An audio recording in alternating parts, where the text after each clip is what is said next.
Chapitre 3. Le réveil des ombres. Acte U. Les mutations du destin. Une aube glaciale se lève sur la forêt noire.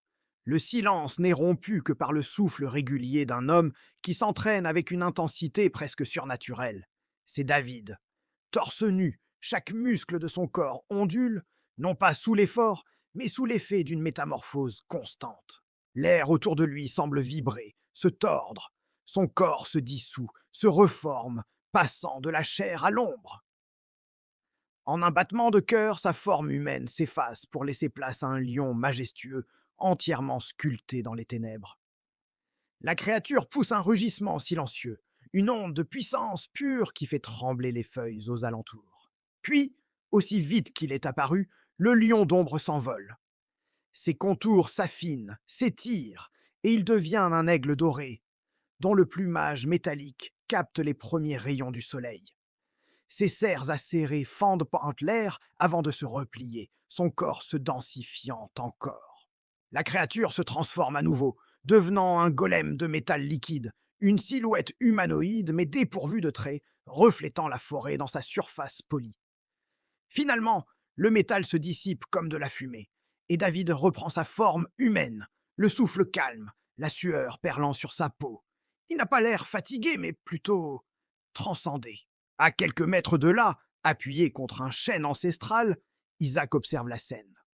Son visage est un masque de stupeur et d'inquiétude. Il peine à croire ce qu'il vient de voir. Il a vu David développer ses pouvoirs, mais jamais avec une telle fluidité, une telle maîtrise absolue. C'est au-delà de tout ce qu'il pouvait imaginer. David semble sentir son regard sur lui et se tourne lentement. Isaac déglutit, cherchant ses mots. Il s'avance de quelques pas, les yeux rivés sur son ami. Tu maîtrises vraiment tout. La phrase n'est pas une question, mais une constatation empreinte d'un mélange d'admiration et de peur. Le regard de David est fixe, intense, presque dérangeant. Il ne sourit pas. Il n'y a aucune fierté dans son expression, seulement la froide certitude d'une puissance nouvelle. Je n'ai plus de limites, Isaac. Sa voix est calme, mais résonne d'une autorité nouvelle. Il fait un pas vers son ami. Je peux devenir ce que je veux, absolument tout ce que je veux, même des choses qui n'existent pas. Pour prouver ses dires, il ferme les yeux. Son corps s'embrase d'une lueur intérieure. Sa peau, ses muscles, ses os semblent se dissoudre dans une pure énergie bleue.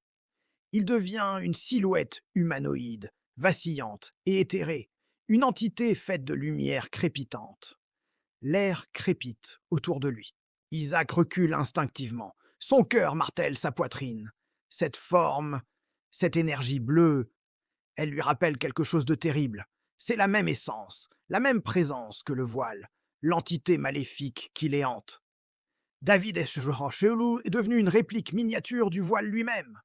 La vision est si troublante qu'Isaac sent un frisson glacial parcourir son échine. Soudain, la lumière s'éteint. David redevient lui-même, l'air grave. Il a vu la réaction d'Isaac. Il a senti sa peur. Il s'approche, posant une main sur son épaule. Isaac. Sa voix est plus douce maintenant, empreinte d'une réelle inquiétude. « Tu n'es pas bien depuis quelques jours, qu'est-ce qui t'arrive ?» La question semble briser une digue en Isaac. Son regard devient soudain vitreux, perdu dans le vague. Il n'entend plus David. Il entend autre chose. Une voix insidieuse, un chuchotement qui semble venir des profondeurs de son propre esprit. « Ouvre-moi. Libère-moi. C'est la voix du voile. Elle est plus claire, plus pressante que jamais. Elle ne suggère plus, elle ordonne. La force de cette intrusion mentale est si violente qu'Isaac perd l'équilibre. Ses genoux cèdent et il tombe sur le sol humide de la forêt, les mains sur la tête comme pour chasser la voix. Il halète, le visage tordu par la douleur et la panique. « Le voile, » murmure-t-il, la voix tremblante. « Il me parle. Il essaie de me posséder. » Il lève des yeux terrifiés vers David. Et je sens que quelque chose arrive. Quelque chose de colossal. Ce n'est plus une menace lointaine, David. C'est imminent. David ne perd pas une seconde. Il se baisse et attrape fermement les bras d'Isaac pour le relever. Son visage est redevenu dur comme la pierre, sa détermination sans faille. La peur d'Isaac semble avoir cristallisé sa propre résolution. Il n'est plus temps de s'entraîner, plus temps de douter. Le danger est à leur porte.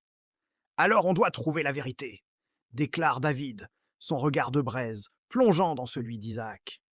Maintenant, dans le silence de la forêt qui s'éveille, un pacte est scellé. Face à la possession d'Isaac et à la puissance sans limite de David, les deux amis comprennent qu'ils ne peuvent plus fuir. Ils doivent affronter la source de ce mal avant qu'il ne les consume tous les deux. Le réveil des ombres a commencé, et leur seule chance de survie est de plonger tête la première dans ces ténèbres pour en découvrir le cœur. La quête de la vérité devient une course contre la montre, une course pour leur âme.